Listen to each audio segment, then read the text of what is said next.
All right. Well, Ashley, thank you for joining me on Heard in the Making this morning. Appreciate you very much. Ashley Chevalier, a well-known artist in the Central Virginia region and nationally, in fact. I think you have a lot of acclaim behind you. So it's great to have you here today. Thank you for coming. Oh, thank you for having me. Sure, definitely appreciate the opportunity.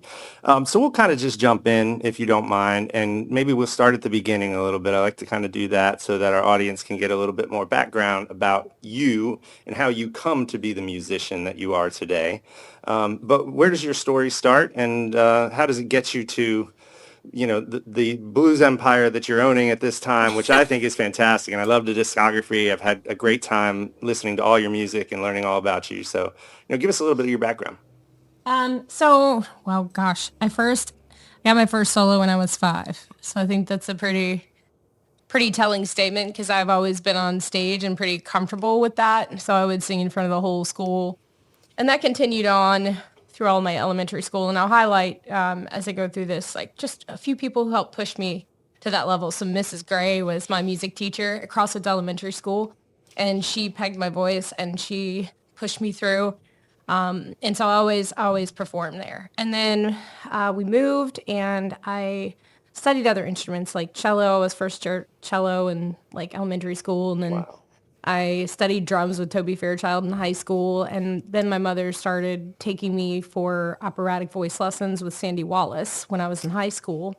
And I competed and I did really, really well competing in opera, which set the stage. And I was in a like musical theater growing up and all those things. I had my first lead and performed at the Chrysler Museum when I was 11. Wow. I was Anne in Anne of Green Gables, Okay. which is it's a great play and musical, lots of fun music.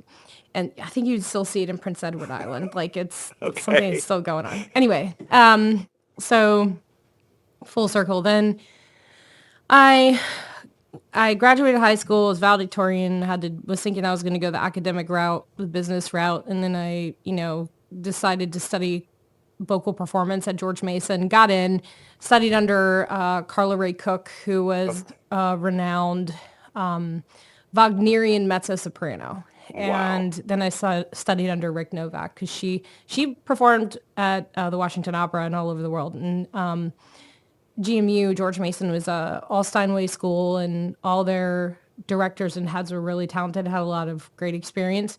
But it's a very rigorous course load. Like you end up spending a lot of time in chorus, and music majors to this day talk about how you take 8 classes and you're only in 12 credit hours because everything's 1 credit hour. Right, right. And honestly, I had misophonia. This is a funny story. I won't go too far into it, but I have misophonia, which is like sound sensitivity. Okay. Like I'm sensitive to mouth noises and things like that in like ambient noise. And we had a sight singing and ear training course, and we would have to go take the tests in a public office Oh in the boy. main music office. So anytime I would go into train, anytime I would take a test, there was like, all these, and I mean, I failed that class because I couldn't focus on the, ding, ding, or whatever the third and the fourth was, and I just started to get really frustrated with the Okay. dynamic.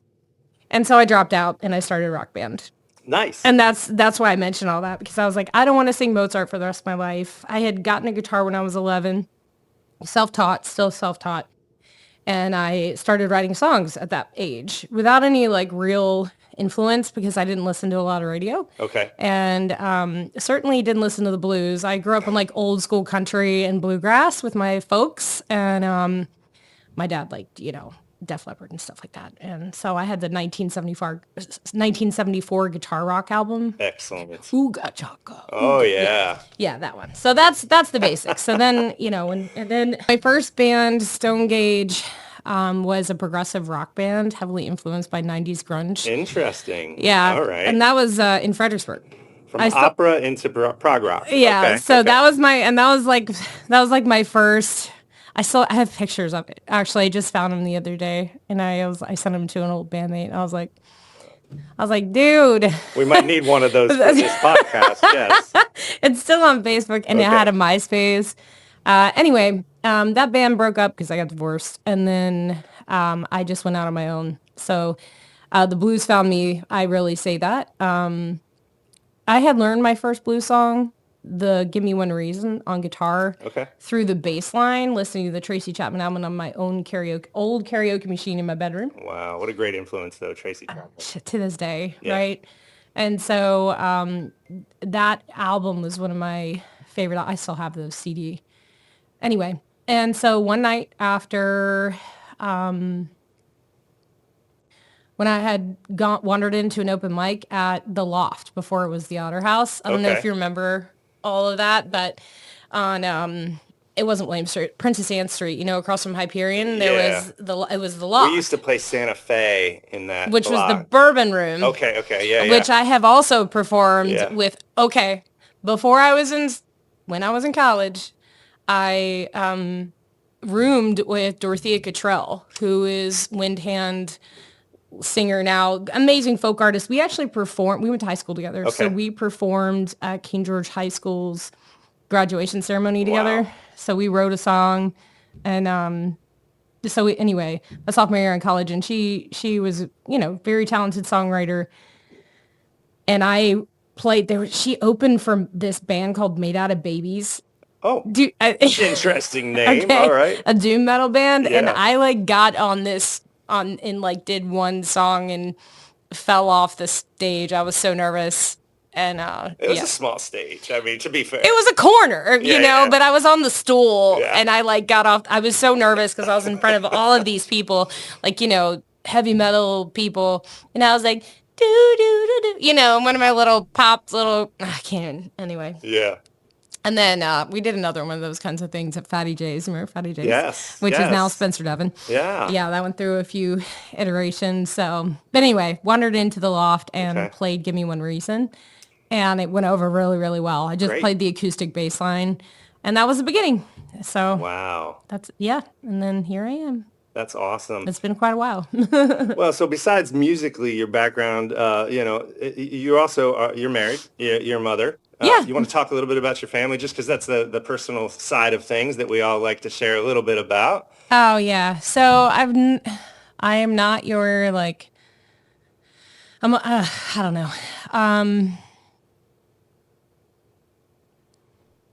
My husband and I have been married almost 2 years. My daughter is 13. And I can just say that we're super happy day to day, like very grateful for where we live and the life Awesome. that we lead. And I think family really puts everything that we do in perspective if that's your priority, Sure. you Yeah. know?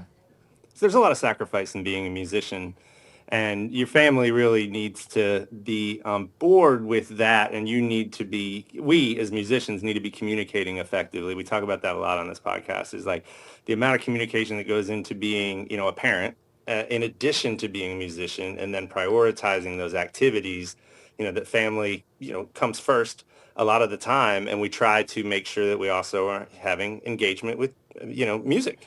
And that's not an easy road to go down. Well, I was a single mother for most of my daughter's life, and being a musician was helpful in some regards because I made a decent wage working at night, teaching, and on the weekends, and childcare is just stupid expensive. It So, is.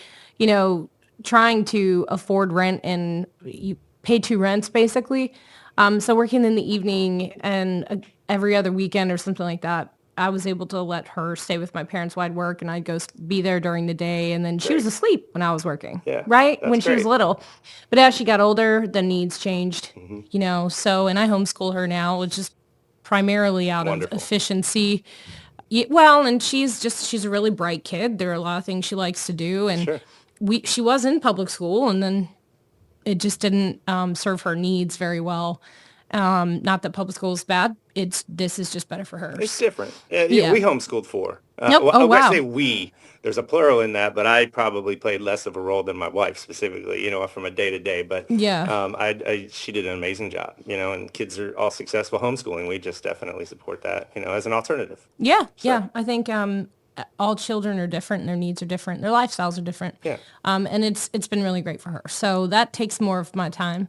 But there's a little more flexibility to her life as well. So she's able to be creative Oh, and embrace the passions and talents that she has. And I'm able to be around to do that. And, you know, I'm a person of faith, so my family comes before career, Great. and that's just, I don't have any problem with that. I just don't. And Great. That's good. I tour when I need to, when I want to. I believe that when you're delivering a service and a product or a performance, you should give it your all and give it the attention that it deserves and that the people in the room Sure.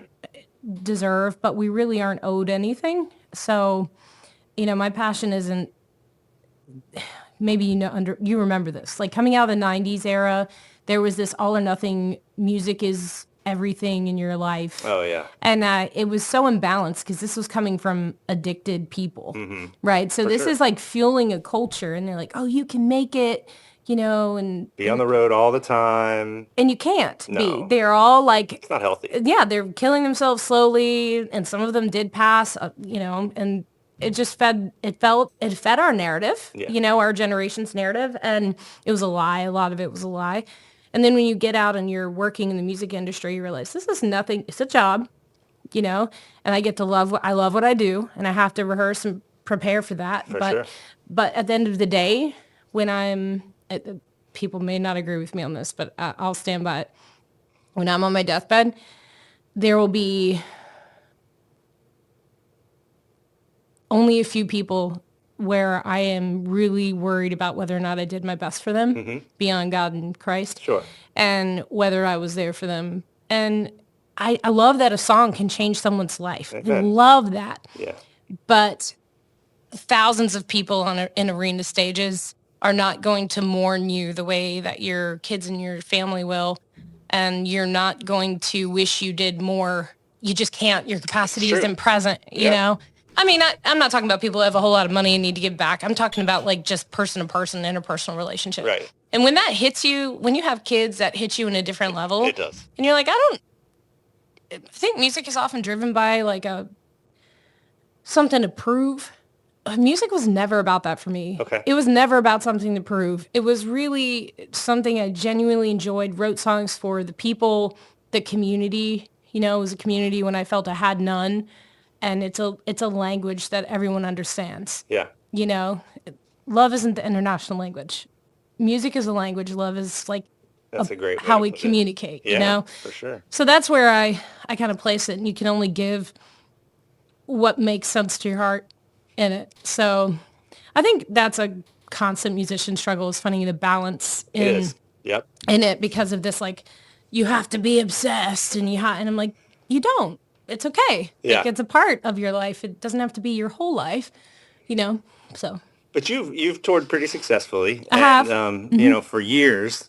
So what's your progression been like with regard to touring and those that you've worked with? And do you want to talk a little bit about that leading up to some of the albums that you've written? Touring kind of makes me cry a little bit. It's a very, I remember I was playing a winery, and I was out looking at this open field, and two things happened at this one performance. This was like, I want to say this was, I don't remember, it might have been fall of 2020. Oh boy. Okay. But we were out of the restrictions, right? And I was outside. There were a lot of people there. And one person was like, that was the best version of Can't You See I've ever heard. They like knew the guys from college. Okay. And they were like, I know the guys who wrote this song, Marshall Tucker. I don't know. Really? And I was like, wow, that's great. But then on the way out, another guy was like, you got a really lonely job, don't you? And I was like, I guess it depends on how you look at it, but it's double-sided. It's a double-edged sword. Yes. So I'll preface that. And over time, like when you're first starting out, you're just like begging for change, right? Like you're begging to talk to the agents and they're all full of themselves. And no offense to any of the agents. I love them. I am an agent, but there's an aloofness. But part of that is their protection because they deal with a lot of artists and a lot of attitudes. And I'm not knocking any one of them. I'm just saying, like, when you're starting out, Not everybody's professional right out of the gate. well, and it just feels like that, whether they are or not. There's just, you're like begging for a gig and you're like playing the burger bar and you're like, they're like, well, maybe you're not good enough. I'm like, well, maybe your burgers aren't, Right. That's how you feel, right? And you're staying late and you're bringing your own sound and you're renting your equipment and you're making mistakes and you're singing the wrong song and you just, the winners talk about that, the brothers, like you just learn on the road, and you do. You Yeah. learn on the road, you mess up, you fail, you say the wrong thing. You're not everybody's cup of tea. That's a hard lesson. Hmm. And no one is. No one is. It doesn't matter if you sing every popular song. You have the best voice, you have the worst voice. I've been on, I mean, I've had people heckle me before, and then I've had people like drop quiet and just be like, you're amazing, And that's a hard thing to accept. You have to kind of work through your artistry in that regard. Right. And that's on the road. When you're alone, no one else is there taking the hits for you. And if you're running your own band, you're taking the hits for your band. Sure. Financially, like I can't tell you how many times I didn't get paid Yeah. and I paid my band, Yeah. and you're building your brand and you're putting in the work. And at the end of the day, you're like, what do you have to show for it? And did anyone really care? These are the questions you ask Yeah. yourself, Yeah. and the honest truth is most of the time they don't. You have to find the spaces where they, You have to find that passion in you to be doing this. There's got to be a yeah, self-motivation and acknowledgement that you're worth the effort, and that what you you're can't putting tie out your for you. you can't tie your worth to it. Right. I think that's you can't tie your just like any other conversation you have with your teenagers, whatever. You can't Yep. tie your worth towards the wrong room. Yeah. It is what it It is. is what it is, or to fame, because the industry it's a wheel.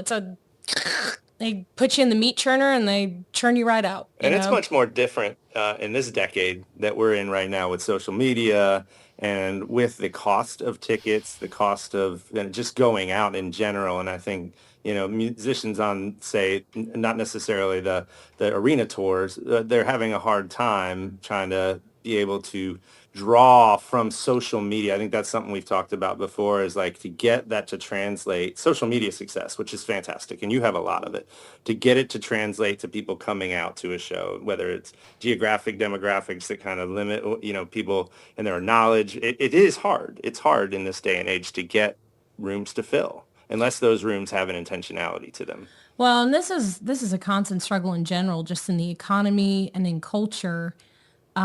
And I think a lot of musicians miss this, and a lot of live music lovers miss this. I have worked on all sides of this, so I Hmm. understand. Venues take a huge risk on a band. Sure. And the amount of money that it costs to keep a venue or a bar open is ridiculous. I mean, it's tens of thousands of dollars a month. Yeah. And there's insurance, and there are customers paying. And in Virginia specifically, you have to worry about your percentages, your meal and your alcohol percentages.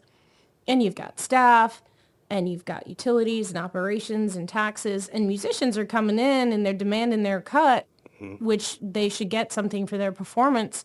But there's also this heavy burden on a venue to stay open. Like it's a Sure. huge lift, harder than almost any other place, which is why breweries are a pretty reasonable home for artists, Yeah. because they are making money, Yeah. For and sure. they have a better idea of their overhead is relatively low compared to different, It's a good like, point. and wineries too. I mean, they can't, but there's just this like cap of how much money an artist can make compared to what it costs to run a business. Yeah. And I think that's a hard thing for people who want to support music and artists who, are trying to make a living. Hmm. And then there's just the cultural limitation of the type of music and the amount of money people have to actually spend on luxury, which right now is across the board a problem. Yeah.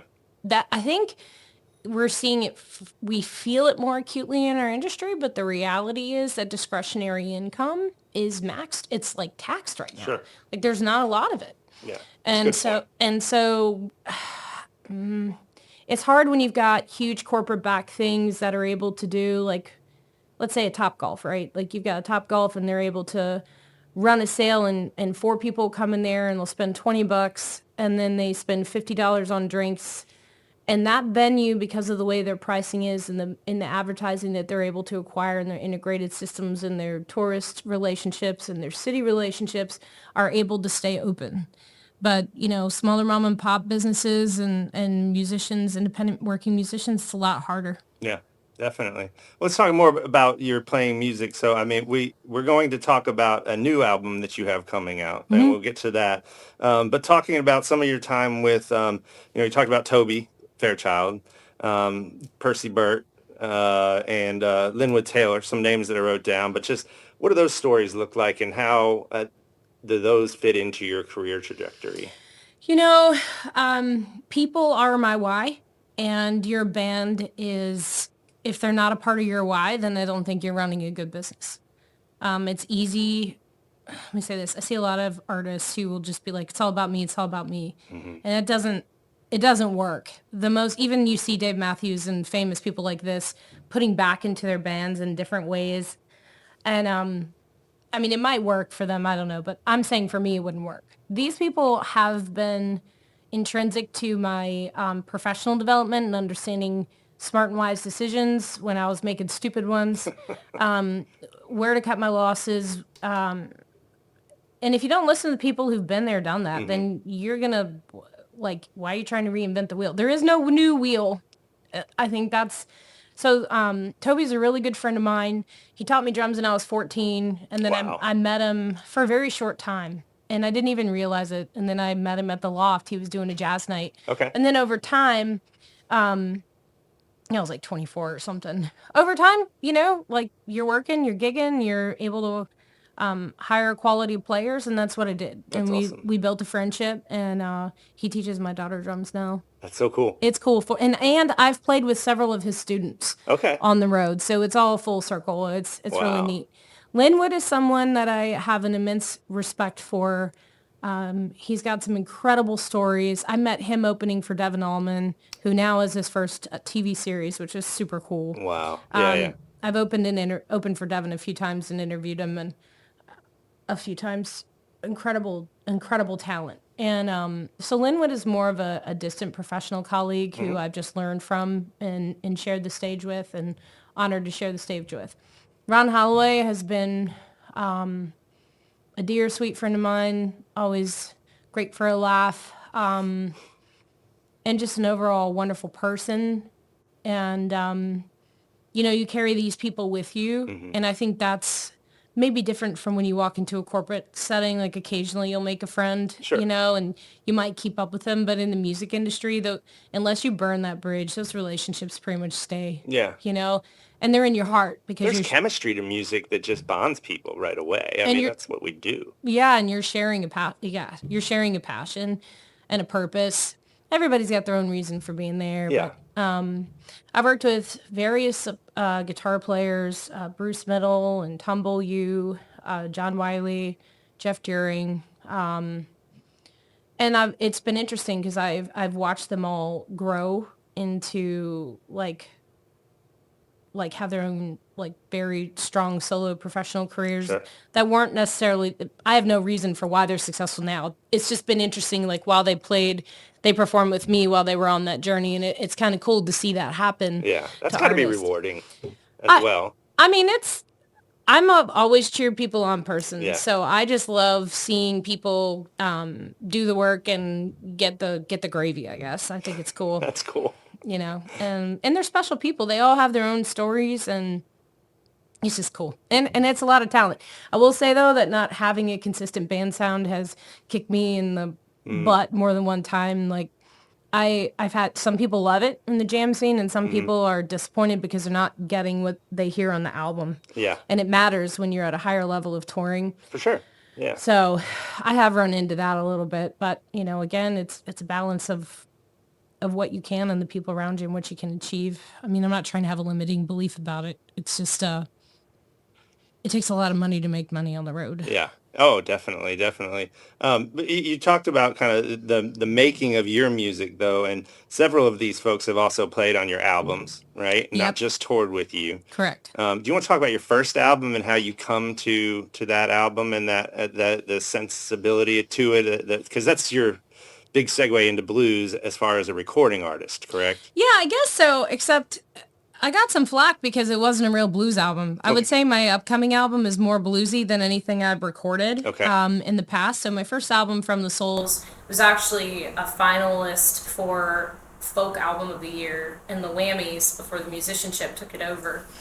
And there's a lot of Americana-styled folksy songs on there, but they have a bigger sound. Hmm.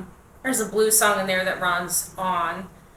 But I was performing a lot more blues at the time, even though those were the songs that I had written, the jazzy blues Americana blend. And so then, It's a well-produced effort for a initial album effort. yeah, John Carroll produced that, right. and had an executive producer, and we recorded it at Bias. And Paul Langosh was on there. He recorded with Tony Bennett, and a few other heavy hitters from DC. And overall, I still remember that experience very well. It was a great experience. But it took, over the next few years, I kind of honed in on the more roots rock bluesy feel, and released a few singles that are remastered on my upcoming album, recut too. There's different guitar parts and some edits, and it's a completely new album. But there's a few throwback tracks. The intermediary album, Cayenne Roses, has a really special place in my heart, because it was. I had someone tell me that they were like, this is kind of like Carole King's Tapestry album, in the sense that huge compliment to me. Oh yeah. Yeah, from somebody who may have known her. Like, it was a huge compliment, and it was because his comment was that it was, first of all, my voice is very authentically mine. Huge compliment for a singer, and that the songwriting was just really good. And that made me feel great, because this was a Grammy winner. And I was like, man, that still sits in me. He never said that out loud to anyone else, but he said it to me, and it meant a lot to me. And and I felt like that album really was representative of a lot of things that were stirring in my heart as a songwriter. And it was, in a way, the reason I chose to release that before my next album, which is encompassing that whole decade, was because this collection of songs came from an era. And it also is kind of the pivot point for what's coming after this next album. So, but that collection is just it's very special and unique. I have a song in there called Nashville Sun. And the first time I went to Nashville, I sat in this like old hotel, and I knew it was old. I could just feel the weight of it. Yeah. And it had all these, like, it was not particularly nice hotel, but it wasn't run down. They had all old vinyl, and I was like, man, there's some people who've been through this hotel. I could just feel it. And I sat there, but when the first time I went to Nashville, we actually accidentally walked from Music Row all the way down to the other side of the tracks, where the Blues Boogie Bar, where Meg Williams was playing, and I was going to go see her. I was like, oh, this is where the Blues buildings are in the alleyway. And I forget what that name of that area is. But anyway, I was like, oh, it's south of the train tracks. Of course it is, right? This like hole in the wall for the the blues sounds, and I was like, Memphis, and that song's about the tension that I could just feel in the history of the city, and of music in general, especially blues and Americana. Yeah. And that's what that song's about, and it's pretty aggressive vocally, which some people like, some people don't. But if you listen to like the heart of the song, it's probably one of my favorite songs I wrote on that album. Yeah. Anyway, so then the next album's Hold On to the Light. Beautifully done album. Yeah. The track you heard, the Cayenne Roses, or Hold On to the Light? Hold On to the Light. Oh, that's the one coming out. So okay. Cayenne Roses, though. What's your title? There's a track on there that you were recognized for for an award, or nominated for an award, correct? That was also a whammy. Oh yeah. So I have 3 or 4, like I might have 5 or 6. Because they were like several in a year. So in like 2011, I was a finalist for Folk Album of the Year for From the Souls. And then I had some singles come out where I was Best Rock Song, that was Bring It On Home. Bring It On Home, yeah. That was Best Blues Song, and then I got Best Rock Artist. And then I was nominated for another track for Best Blues Artist and Best Rock Song. Something like that. Well deserved, though. So, you were working. Thank you. You were working. I appreciate it. Man, that was a hard time in my life. But then, so those songs, a recut of Bring It On Home, and I did recut part of it, and it's remixed and mastered by amazing. Okay. Not that it wasn't done well before, sure. but it's in the context of this deluxe album, and these guys are off the chart. Soul Haven Studios mixing, they're just off the chart. So that's going to be part of the deluxe release. So will Linwood Taylor, so is Soul Roots, so is Lisa Lim, so is Toby Fairchild, Mike Eccles, all these amazing, Jeff During, Brittany Frankovich. Great. So this album that encapsulates a lot of like DC and John Carroll's on it too. Encapsulates a lot of like Northern Virginia and Fredericksburg history. Mm-hmm. Yeah. Percy Bart. Oops, sorry, Mike Eccles. Yeah, gosh. It's a powerhouse album. It's going to be, amazing. Yeah, I there was a flip. I sent it to somebody to review, and they were like, "Whew." Yeah. I was like, "Yes." Not like a reviewer, but like sure. a panelist wanted their somebody you respect. You get a little nod. Yeah, of course. Yeah. It was cool. Ron Holloway's on it. Like it's 16 tracks. I have. How many covers? I think I have one cover. 2 covers. I have an Etta James cover. Okay. A B-side. Really? And I have a 1930s Big Mama Thornton cover. Wow. You dug deep for that one. Janice covered it. But, Okay. But it's a blend of those influences. Very cool. Yeah. And so that's 16 songs, but over 5 studios. Is that correct? Let's see. Bias, Wally Cleaver's, Soul Haven, Sundog, and I thought there was a 5th one. There might not be. Might just be those 4. Okay. Well, it's still a really, it's going to be a well-acclaimed effort. That's awesome. Oh no, the 5th one. Yeah, Heavy Hound. Okay. It was like, actually, it's my ex-husband's studio. We recorded pieces there. I have to give him credit for that. Wow. Okay. Good deal. Now, some of the other stuff you've done along the way too. At one point you were really the voice of music in Fredericksburg through a couple different outlets. So you were doing some blogging, you were doing some, if I'm not mistaken, you were doing some radio work. And so you want to just talk about that a little bit? I mean, that's a lot to cover, but maybe just a nod to it. Yeah. Out of my first divorce, I was running around starting my own stuff, and I was like, there's no live music calendar. Nobody knows where to hear this stuff. So I started literally a piece of paper that I folded in half that had the live music schedule every week. And that was the Fred Rock Music Link. I got a lot of, there's always a critic. But it was the start of a rag, right? Yep. And then it turned into a MySpace, and then it turned into a blog page. MySpace. Yes. And eventually I took over Bill Harris's Artscape show, and it became Rhythm and Muse on Comcast. And the calendar itself started to get syndicated out. I wrote articles for Front Porch Magazine, which I think is still around. And, Fredericksburg Patch, and then another Fredericksburg thing online. I wrote for The Star a couple of times.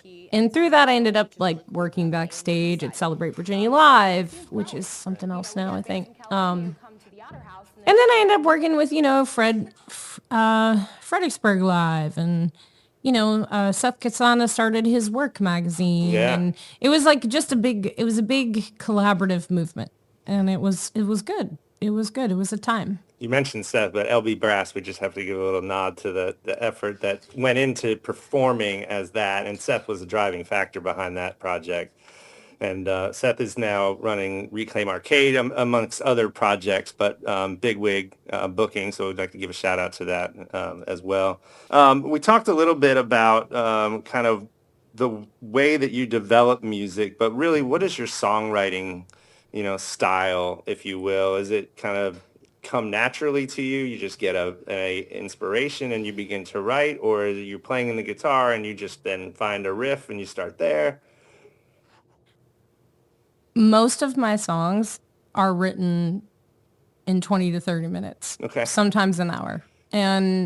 But that comes after weeks and weeks of churning through whatever I'm thinking about, whatever I'm noodling through on the guitar. And then it just kind of happens, the guitar and the vocal parts. There have been a couple of songs where I've had to come back and rehash parts, write a 4th verse or bridge.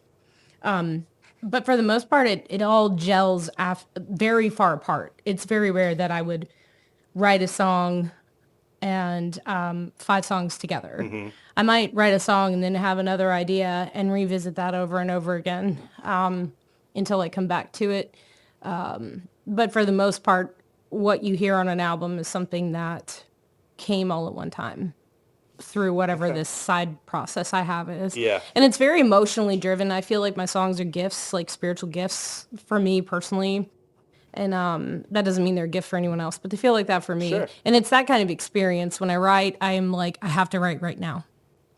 And I will. And it'll come out fully or halfway or whatever. And sometimes it's halfway and that's the end of the song. There's Yeah. songs I've written and never listened to again, and that was fine. They serve their purpose. Well, I was talking when I did an interview with Jeff. We were talking about how crucial it is to have our phone to be able to like keep inspiration, on tack. Yep. But making sure. But Brittany, you mentioned Brittany, and I assume based on the amount that we've talked about her kind of on our initial call, and then what we see online, you all have worked together a lot, and she's a very well acclaimed bass player. But she's more than that. She's a musician, but Mhm. also, what's Brittany's story and how that friendship has come to interact, in your career. Well, I'll tell you, I think Brittany and I have played for over a decade. Okay. I think 2015 and 16, somewhere around there. So at least a decade. And at first it was she came and we did gigs together. We went on tour at the beginning of 2017 into Okay. Tennessee. Toby, Tyler Reese, and Brittany and and Andrew Scotchy's band out of Asheville. And we did a run from the Tin Pan to Hard Times for a Mile Fork to Sheerlands Distilling and Ashland's Highland Brewing or Asheville's Highland Brewing. And it was a great experience. And we just continued to perform together. I don't run a very every weekend band schedule, Mhm. so the artists that I work with tend to either prioritize it or not, depending on their own careers. Sure. Brittany's a very busy person, and she's an adjunct at UMW, so I mean, she's worth talking to. She knows a lot about this area. But it was funny because over the past couple of years, we've done more duo work together, and she and I just work really well together. She's a straight shooter, I'm a straight shooter, and we just have a lot in common, like at a very base level of, I would say she's a little more technically oriented, and like I'm a little more creatively discombobulated, maybe you would say. But Nice. she is not. She's like out there, and I fixed my car, but she's out there like, hammering on it, whatever you do with cars. And Right on. so anyway, we have a growing friendship, and it's really great. I think because people are my why, so Yeah. I really enjoy that. And she and I are talking about doing some more acoustic work that's after this album release, but she would be on tour depending on the dates for this album release, Awesome. which I already have bookings for it, which is exciting. Full band show, so Wow. yeah, it's Yeah, exciting. there's a lot of chemistry between you two. I just happened to notice that in the videos, and I think you've got some posts in social media of the two of you just having conversation, and it seems very natural and flows very easily. I think working with a partner like that to help obviously, ground us a little bit as songwriters too, because sometimes we can go off a little bit in left field, stray a little bit maybe from what we started with a vision. I have some songwriting partners who will bring me back to center a little bit sometimes. I don't know if Brittany's that one of those people for you. No, she's not. I don't collaboratively write songs Okay. for whatever purpose, probably because it's just very personal for me. Sure. But stage wise, she is the person that has the capo I forgot, like that's just, or Right on. dropped somewhere on tour. We did do Key West. We went to Key West for a week and performed for a week down Okay. there at the, whatever it was. It was like a Blue Heaven, I think. Okay. It was a great little spot. Anyway, so yeah, she's that person. I'm always, yeah. But I've gotten more as my life has gotten a little older, honestly, and things have settled down a little bit for Hmm. me. When you're a single parent, you're like constantly in survival mode. I'm not anymore. So I'm able to be more focused and linear instead of getting pulled 15 Good. directions all the time. Great. So I'm probably leaning more into a very organized person, more so than I used to be, because I'm not in survival mode all the time. Well, I think for every musician, you find your flow, and there's something that works for you, and it may change based on where you are in your, state in life and that kind of thing. I tend to write very much about experiences that are going on in the now. Yeah. in my life, for instance, and I Yeah. think those sometimes translate well for others, and sometimes not. Sometimes that's a very, kind of it's a very insular feeling because I've just written something, but nobody really understands the motivation, and nor am I really willing to share the motivation for it. Yeah. That's my right, right? Also fair. Yeah. You know, Yep. Yep. I think that something that set me back in my career has been not leading on an instrument. oh, really? Yeah, Okay. because it's what would have differentiated my sound to being more selectively my own, especially in the blues rock scene. Hmm. So if you have a collective band, like say the Avett Brothers, right? Like they are a collective sound and they trade off what they do. Yeah. But because they're able to do that and their sound is built through this group development and they have more than one person as their anchor sound, Yep. an anchor to their sound, they are more stable. Yeah. And but then you'll take an artist like Samantha Fish, who I've opened for several times, and she, as a lead artist, is able to carry the entire stage for herself, and you don't have to lean into transitionary members, Hmm. you know. And so because I've done that, and I hadn't invested in leading more on an instrument, I think it set me back, honestly. And I don't know that that'd be too late to do it now. That's what I'm going to start doing in my acoustic project. But this is an interesting note about the industry. Yeah. Another album to come.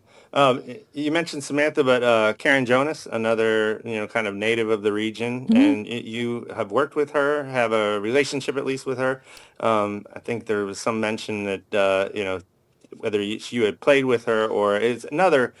I think the point that I like to make is there's a lot of phenomenal female artists in the area, Hmm. and Fredericksburg hasn't always been a very female-centric, music scene, No. and it seems like it has become more so in the last couple of decades. And you've been a pretty central part to that, but Karen as well, maybe, and others. Yeah. So I remember when she was starting out, she was actually pregnant with her second kiddo. And she was coming to open mics and playing her songs, and everybody loved her guitar style and her beautiful voice and her songwriting. And so she just started fighting her way out. You know, she made a name for herself and made good professional musical partnerships. Sure. And, you know, we came out of that same generation Yeah. around the same time. She was in one of my music videos and I was in one of hers. Like Okay, maybe you'll that's the connection I was thinking of. Yeah. if you see it in the boat, It Didn't Matter Babe, the blues song from my first album, she's on the boat. Okay. And then if you watch one of her videos filmed at Colonial Tavern, I'm the other woman, the jealous other woman or Okay. whatever in the album shop or whatever it was. And so yeah, I mean we had collaborative efforts in that regard. I don't know that we really did shows together, Okay. but we hung out a lot. And then I moved away and things change. She's got a And really good guitar player, Tim Bray. mhm, He's a really phenomenal guitar player. he's a staple of Fredericksburg. I remember Yeah. when he played with Crown Vic. You Yeah. know, Yeah. yep, at the Loft before it was ever the Otter House. Like yep. So talk a little bit about your gear, because a lot of what we talk about here too is, what you play. I mean, you're primarily playing acoustic guitars. Yeah. Hmm. What's your brand? Right now it's Martin. Okay. I let's see. I will say I have God has always provided all my instruments. Like I have a Hammond C3 Wow. in the studio right now that was gifted to me. Nice. Yeah, incredible. A little And bit of then drool right here. yeah, Sorry. yeah. And I mean, yeah. Whew. And I started out I had like the Takamine, Hmm. and it was great. Honestly, like Takaminis are a great start for a Sure. guitar. And then I got a crappy Ibanez. Ibanez's aren't crappy, but this one was. And Yeah. then after that, I had a Taylor guitar, just really isn't suited for my style. And so I always had sound issues with it Okay. because of the feedback on You're trying to crank it up. It's a little softer of a sound. I wasn't trying to crank it up. It just couldn't compete with the band. Yeah. Even when it was an electric acoustic, I could run a DI, I'd put the sound thing in, but it Sure. didn't matter. It was always just too, I'm sure that guitar people could say, well, you could have replaced the amp and you could have done that. I'm like, yes, I know I could have done all of that. but it wasn't, they really are meant for finger picking Yeah. styles. And while I do finger pick, I'm not a flat picker, and I'm not just on stage performing. Plus, I've broken my hands a lot, 4 times, Oh, and the goodness. neck on the tailor is just a little too wide for my fingers. Okay. And I've tried a lot, and it was just harder for Yeah. me to fret. Sure. Martins have a little bit of narrower. Guilds are great. Guilds have a really great neck for the way my hands are. But anyway, so I'm at a Mart. I have a Martin now, and I have a Fender Stratocaster, which was gifted to me. It was a huge Nice. compliment. Yeah, and the Martin was gifted to me. I got a baby Martin from a friend who has passed, and I gifted that to my stepdaughter. But it's in the family, and yeah, I mean, instruments are heirlooms in my mind. Like, they just mean a lot to me. You run through a processor at all? So there's a Fishman pickup Mm-hmm. in my Martin, which is amazing sound. Yeah. And I go through like your little tuner box into my Fishman amp. Okay. And then usually I'll just run through, or I'll go through a DI. I don't use a pedal board right now, mostly just for efficiency. Yeah, yeah. And Your sound is clean though. I mean, your guitar sounds great. I appreciate that. Yeah, I remember when it wasn't. So It's a struggle for all of us. Listen. man, I had one of those little Fishman. It was $400, and it was supposed to like take care of any kind of sound Oh, or sure. like, and it broke both times. I literally didn't have it for 2 weeks, and I was like, why? And they were Yeah. like, you must be doing something wrong. I was like, yeah, this is the problem women do have. You go into Guitar Center, and sometimes the guys just, or anywhere, unless you're, God rest his soul, Tom Schiff wasn't like that. He would fix my guitars, and it was never, because I'm a girl. Yeah. But if I went into Guitar Center, they were like, you didn't change the battery. I'm like, nah, how about this has been loose since I got it, and I Yeah. know how to put batteries in my guitar. Like, can you stop with that? But anyway, Fishman amp, it just didn't work for me. I wish it did, though, because that thing sounds so good at first. And I just reconciled to the fact that I just wasn't going to be able to travel with that stuff, even though it was like in a beautiful little case and I carried it Yep. like it was my baby, Sure. Didn't matter. Interesting you point out the Guitar Center. I think just in general, I think, and I'm probably do it too at home. We just mansplain a little bit more than we need to, because we're like going to solve it. And I hear that often from my wife too. I don't need to fix everything, but we tend to be fixers. So I will say that for as progressive as music is supposed to be, I could get in trouble for saying this, but I will. Music is one of the most sexist industries that women can be in, period. When it comes to venue owners, when it comes to even the audience and whether or not, because you've got couples in there and frankly, like a woman doesn't want her husband listening to a woman right then when she's trying to have dinner with her husband. It's the same reason they don't have sports TVs on, they want the entire, so unless they're there for the music, Yeah. you're competing with that. And if it was a dude, it wouldn't be the same.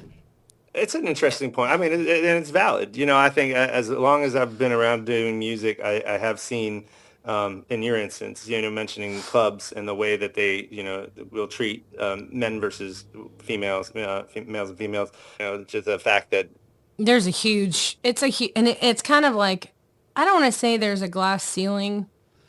And I'm by no means like anti-man or oh, no, it's no. none of that. This isn't even coming from like a feminist position. This is just coming from factual experience. Like, I remember going into a couple of different venues, and I won't mention it. And out of like 12 or 15 weeks, I was one female on the entire list. Wow. And that's not because there weren't women in that area. I knew them. Yeah. And I was like, what is this about? Yep. It wasn't even quality. Sure.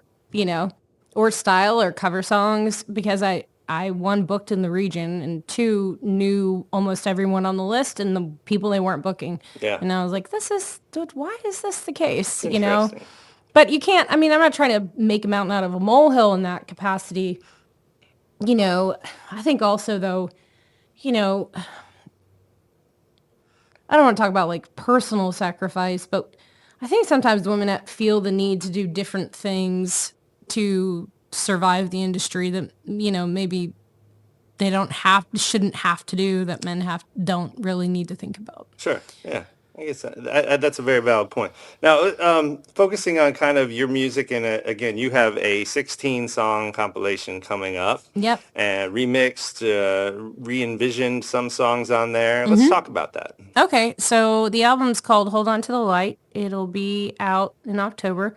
And it basically, I almost called this album Domestic Violence, but I decided not to because that wasn't the hope, which is what the album is leading to.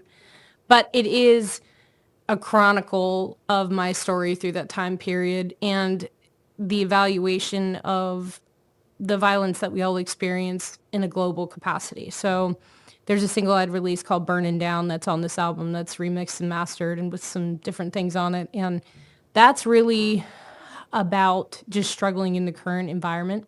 Wow. And then I have songs that are explicitly about domestic violence and surviving that and the anecdotal, self exploration that you have in trying to heal from that.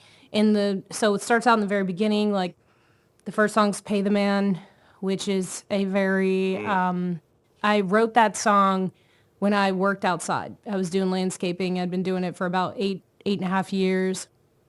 And very hard and not just feeling like you can't keep up with your costs and whatever. So that's an economic experience and feeling chained to your work all the way through like, the music experience, work experience, violence experience, recovering from that into the full circle end of the song album, which is the title track, Hold Wow. On to the Light. So When will we expect to have that released? October. Yep. October. Okay. October of this year. I'm actually finishing up. It's like 90% there. I'm going on Wednesday to cut one more line and listen to some other like mix opportunities, hmm and then it'll get mastered and it'll be out.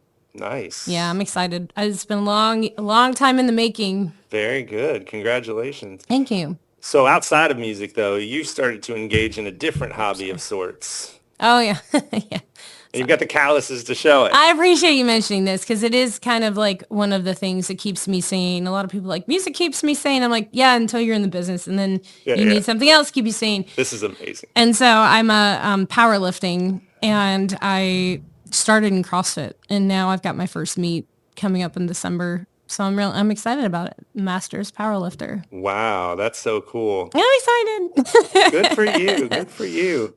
Well, so as we kind of near the end of our time together, what else would you like maybe the audience to know, or what about you would you like to share, just kind of in closing to put a cap on such a fantastic interview? Again, I really appreciate this time with you. Oh, thank you. I'll say a couple things. One, Fredericksburg will always be where I came home to myself. So it's my hometown in that regard. And it's very special to me. I still perform there occasionally. And the people there are a big part of that too. And I would just encourage anybody in a small town scene to give back, hmm similar to what you're doing. I think it's a part of what keeps the ecosystem alive. And actually a death to the music scene is making it only about yourself, hmm because it isn't just about you. That's right. It's about the Yeah. community and who you're sharing that with and the people. And it's easy to go on stage and be like, oh, thank you, thank you, thank you, thank you. I appreciate you and I love you. I'm like, okay, but like, how are you going to show that? Yeah. Right. So I'll leave that there. So to artists, I would say just try to give back, and then but keep your balance and your focus, because you'll just go crazy hmm comparing yourself to other people or attaching your worth or getting caught up in the rat race, and just always come home to like why you love the music, Yeah. and why and what your why is. Because if you don't know your That's a good why, point. you won't keep going. Yeah. You know. No, I think you make a really good point in that, and music is it's a passion for some, it's a life for others. It can be both, but really, what we focus on here at Heard in the Making is really shining a light on the local and regional music industry, and hoping that this will give an opportunity for those voices to be heard, just maybe on a little louder, stage at some point, or to be able to engage our audience, which I always tell people, local music is a much more affordable route than the big arena shows.